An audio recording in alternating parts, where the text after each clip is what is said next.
Paris n'a pas vu naître Brigitte Bardot sous les projecteurs, mais dans la froide discipline d'une famille bourgeoise, où les émotions étaient traitées comme des fautes. Entre le ballet, les règles et l'obéissance, une jeune fille apprend à se contenir, à ne rien laisser dépasser, à se faire discrète face au monde. Alors, comment celle qui avait été éduquée au silence est-elle devenue la déflagration qui a bouleversé le cinéma mondial? L'enfance de Brigitte Bardot se déroule à Paris, dans l'immédiat après-guerre, au sein d'une société qui cherche à rétablir l'ordre, les règles et les repères. Sa famille appartient à la bourgeoisie parisienne, attachée à la tenue, à la bienséance et au contrôle de soi. Dans cet environnement, les émotions ne sont pas encouragées. On apprend à se contenir, à se conformer, à ne pas dépasser les limites. Le silence est perçu comme une vertu. Bardot grandit dans ce cadre strict, où l'expression personnelle n'est jamais prioritaire. Le ballet entre très tôt dans sa vie. Non comme un rêve ou un refuge artistique, mais comme une obligation éducative. Ce n'est pas un choix, c'est un programme. Le ballet est censé former le corps, corriger les postures, inculquer la discipline. Les cours sont exigeants, répétitifs, parfois éprouvants. Chaque geste doit être exact. Chaque position doit être tenue. Le corps est observé, corrigé, rectifié sans relâche. Bardot apprend à obéir à des règles précises, accepter la contrainte comme une norme. Dans cet univers, le corps n'est jamais livré à l'émotion brute. Il appartient à la technique. Les mouvements sont codifiés. L'improvisation n'a pas sa place. Le ballet enseigne la maîtrise absolue, la position des pieds, l'alignement du dos, la tension contrôlée des bras, la retenue du visage. Peu à peu, Bardot développe une conscience aiguë de son propre corps. Elle sait comment il occupe l'espace. Elle sait comment il se tient, comment il se déplace, comment il se donne à voir sans jamais sembler excessif. Le ballet ne fait pas d'elle une danseuse professionnelle, ni une artiste de scène au sens classique. Elle ne poursuivra pas cette voie. Mais il laisse une empreinte durable, bien plus profonde qu'une formation artistique. Il forge une relation intime entre le corps et le regard. Bardot comprend, très jeune, que la présence physique peut parler sans mots. Que l'immobilité peut être aussi éloquente que le mouvement. Que la retenue peut produire plus d'effet que l'exubérance. C'est cette base qui éclaire son parcours futur devant la caméra. Bardot ne jouera jamais la sensualité comme un rôle appris. Elle ne la construit pas. Elle ne la performe pas. Elle la laisse exister. Sa présence à l'écran repose sur un corps déjà discipliné, déjà conscient de lui-même, déjà capable de capter l'attention sans intention apparente. Chaque démarche, chaque posture, chaque silence porte la trace du ballet, même lorsque le spectateur n'en a pas conscience. Sur le plan psychologique, cette formation installe une tension durable. D'un côté, une éducation fondée sur la retenue, la correction, la maîtrise. De l'autre, un corps qui, dès qu'il s'écarte légèrement de la norme, provoque un effet de rupture. Plus la discipline est forte, plus la moindre liberté devient visible. Cette contradiction silencieuse accompagne Bardot sans qu'elle en soit toujours consciente. Le cinéma s'en emparera plus tard, mais elle existe bien avant les projecteurs. Le message de cette période est essentiel. Le cinéma n'a pas créé Brigitte Bardot. Il a simplement révélé ce qui avait été patiemment construit. La caméra n'a fait qu'enregistrer un corps déjà formé à être regardé, un corps façonné par des années de discipline discrète. Avant d'être un symbole, Bardot est le produit d'un long apprentissage du contrôle, dont les effets se feront sentir bien au-delà du ballet. En 1949, Brigitte Bardot a 15 ans lorsqu'elle apparaît en couverture du magazine Elle. À première vue, l'événement peut sembler anodin. Une jeune fille photographiée. Un visage prometteur. Une image de mode parmi d'autres. Pourtant, ce moment marque une fracture nette, silencieuse, irréversible. Ce n'est pas l'entrée dans la célébrité. C'est la sortie définitive de l'enfance. Jusque-là, Bardot appartient encore au monde clos de la formation et de la discipline. Le ballet structure ses journées. La famille encadre ses gestes.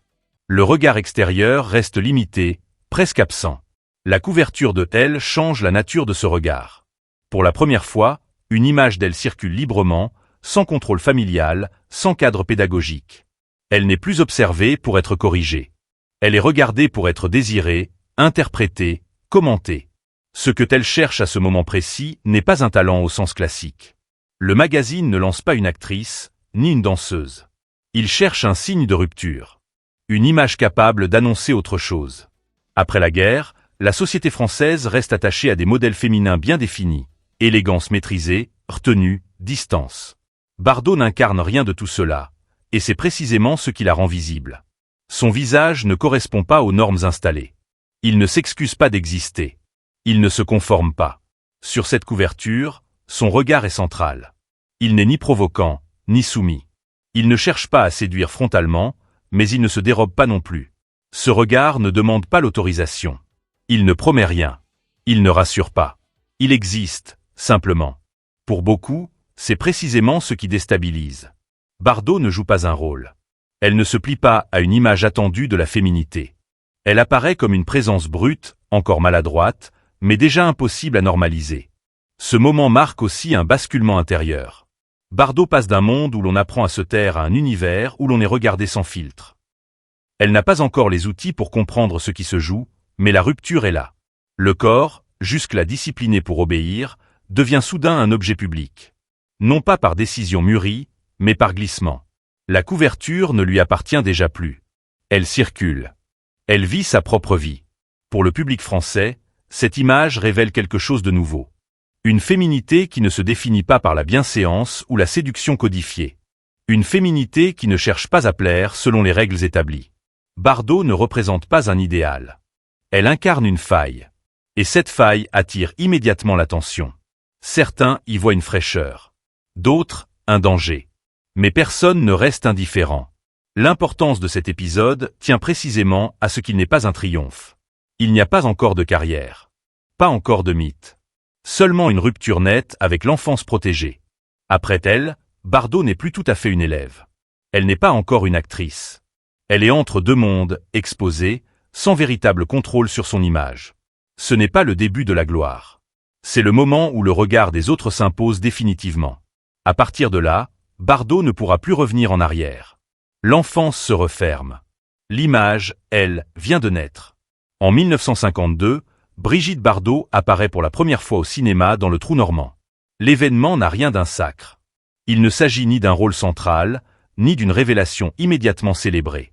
C'est une entrée discrète, presque accidentelle, dans un monde qui n'a pas encore décidé ce qu'il fera d'elle. Bardot ne sort pas d'une école d'art dramatique. Elle n'a pas appris les codes du jeu. Elle arrive avec son corps, son silence, et une présence qui ne ressemble à rien de connu. Sur le plateau, son jeu est encore maladroit. Les intentions ne sont pas toujours claires. Les gestes peuvent sembler hésitants. Elle ne projette pas une technique maîtrisée, ni une diction travaillée. Pourtant, quelque chose résiste à la banalité. La caméra s'attarde.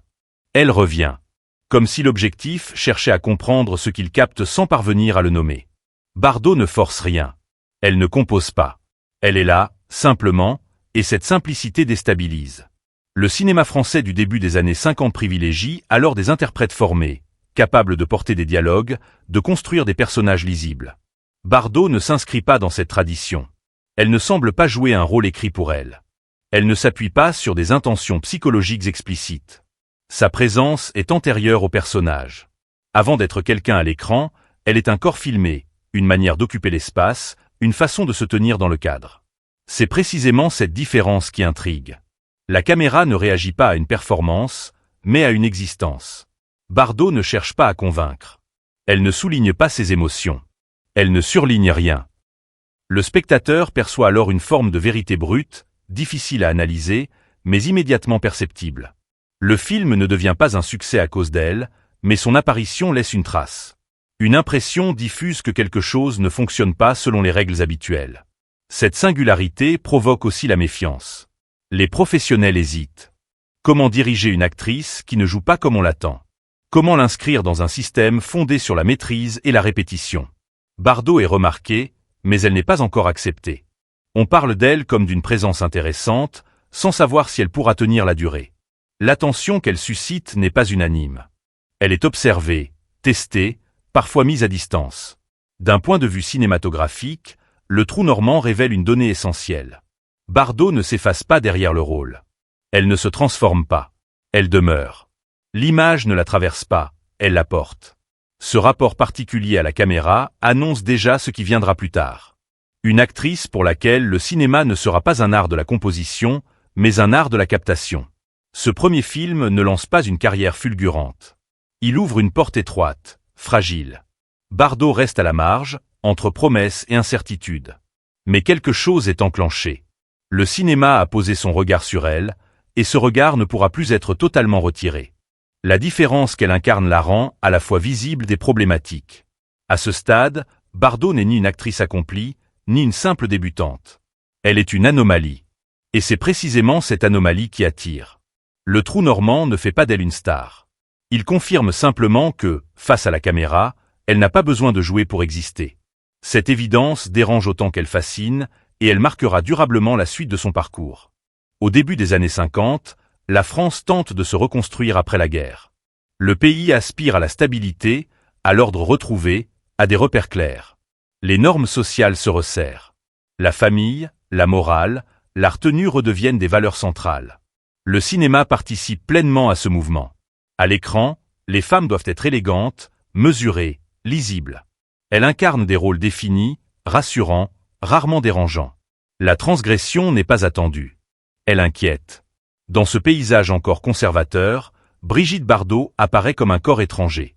Elle ne correspond pas à l'image féminine que le cinéma français a l'habitude de montrer. Elle n'a ni la distance sophistiquée des actrices installées, ni la posture morale qu'on associe alors au rôle féminin. Bardot ne provoque pas volontairement, mais elle ne se conforme pas. Et cette absence de conformité suffit à créer un malaise. Le conflit est subtil, mais profond. Bardot ne remet pas en cause les règles par des discours ou des gestes spectaculaires. Elle les met en tension par sa seule présence.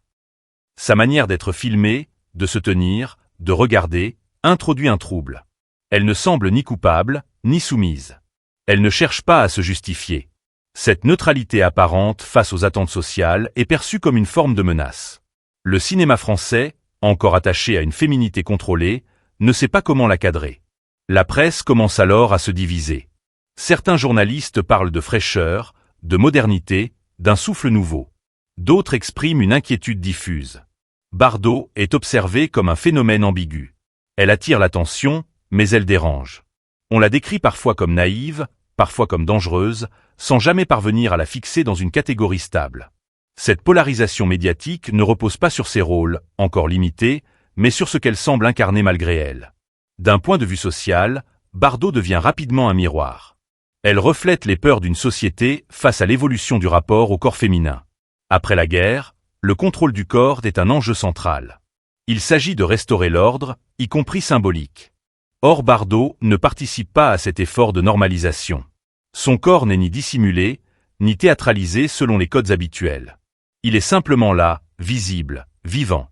Cette visibilité non codifiée suffit à provoquer une inquiétude collective. Ce qui trouble le plus, c'est que Bardot ne revendique rien. Elle ne se pose pas en figure de rupture consciente. Elle ne parle pas de liberté, elle ne s'oppose pas frontalement aux normes. Elle existe en dehors d'elle. Cette absence de discours rend la situation encore plus inconfortable. La société ne peut pas débattre avec elle, car elle ne formule aucune position. Elle se contente d'être vue, et cela suffit à créer une tension. À ce stade, Bardot n'est pas encore une star. Sa carrière reste fragile. Les rôles sont rares, les projets hésitants. Mais son impact symbolique dépasse largement son statut professionnel. Elle circule dans l'imaginaire collectif comme une figure indéfinissable. Ni modèle, ni contre-modèle. Elle incarne une zone grise que le cinéma français n'avait pas anticipée. Ainsi, au milieu des années 50, Bardot est déjà un point de cristallisation. Elle concentre des désirs et des peurs contradictoires. Elle attire autant qu'elle inquiète. Avant même d'accéder à la célébrité internationale, elle provoque une forme d'instabilité culturelle. La France n'est pas encore prête à ce qu'elle représente, mais elle ne peut déjà plus l'ignorer. En 1956, la sortie de Thank God Created Woman marque un basculement irréversible. Ce film n'arrive pas comme une œuvre isolée, mais comme un choc frontal contre les habitudes du regard. Dès les premières projections, il devient clair que quelque chose échappe au cadre connu. Au centre de cette rupture se trouve Brigitte Bardot, non pas comme interprète d'un rôle scandaleux, mais comme présence qui refuse toute justification. Bardot ne joue pas la sensualité selon un programme écrit. Elle ne l'exhibe pas pour provoquer. Elle ne la cache pas pour rassurer. Elle existe à l'écran comme un être libre de son corps, sans distance morale, sans commentaire explicatif. Le film ne construit pas une femme fatale au sens classique. Il montre une jeune femme qui agit, qui désire, qui se déplace sans demander la permission au regard qui la scrute. Cette absence d'excuse est précisément ce qui bouleverse. Jusqu'alors, la sensualité féminine au cinéma était encadrée par des récits moralisateurs. Elle devait être punie, sublimée ou justifiée. Ici, rien de tel. Le personnage incarné par Bardot n'est ni coupable ni victime. Elle ne se repent pas. Elle ne se corrige pas. Elle ne se raconte pas. Elle vit. Pour la première fois, le cinéma mondial est confronté à une image féminine qui ne réclame aucune validation éthique. Cette autonomie trouble profondément. La mise en scène amplifie ce sentiment. La caméra ne surveille pas Bardot. Elle l'accompagne. Elle ne cherche pas à la dominer, ni à l'expliquer. Les gestes, les silences, les moments d'ennui ou de plaisir ne sont pas hiérarchisés. Tout est donné au même niveau d'existence. Le spectateur n'est pas guidé vers un jugement. Il est laissé seul face à ce qu'il voit. Cette liberté du regard est nouvelle, et elle déstabilise autant qu'elle fascine. La réaction ne se fait pas attendre. En France, le film divise. Certains y voient une provocation dangereuse. D'autres, un souffle de modernité. Mais à l'étranger, l'impact est immédiat et massif. La presse internationale s'empare du phénomène. Les images circulent. Les débats se multiplient. Bardot devient un nom, un visage, un symbole.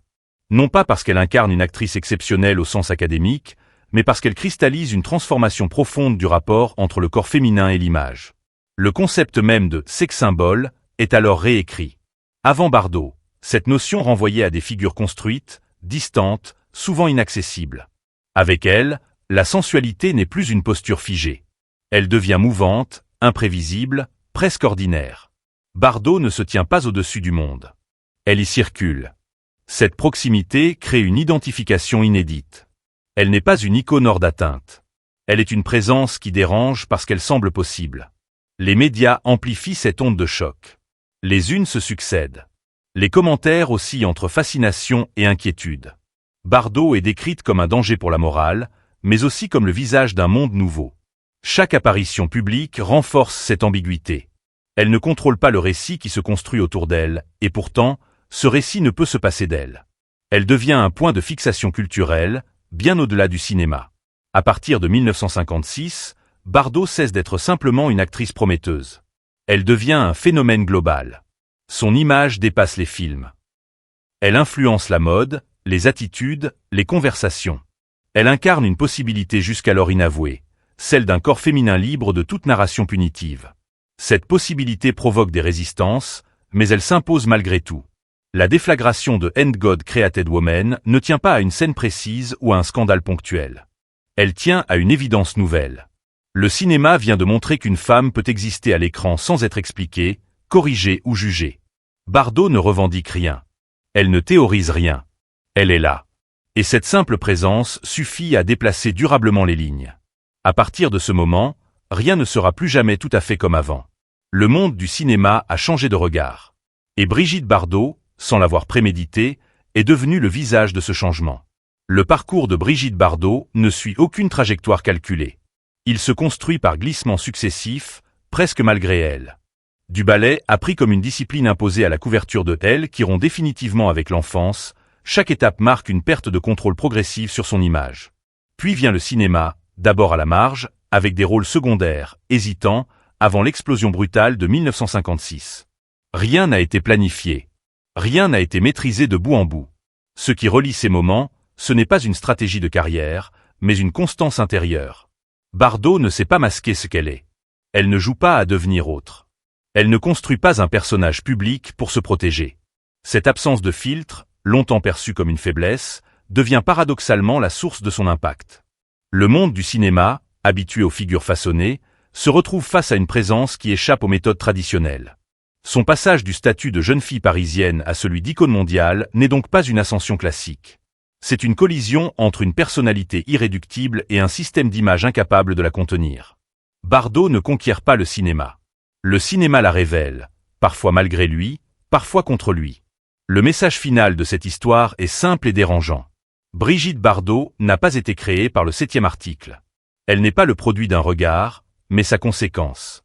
Le cinéma n'a été que l'espace où le monde, contraint et forcé, a dû accepter de la voir telle qu'elle était. Non pas comme un rôle, mais comme une évidence.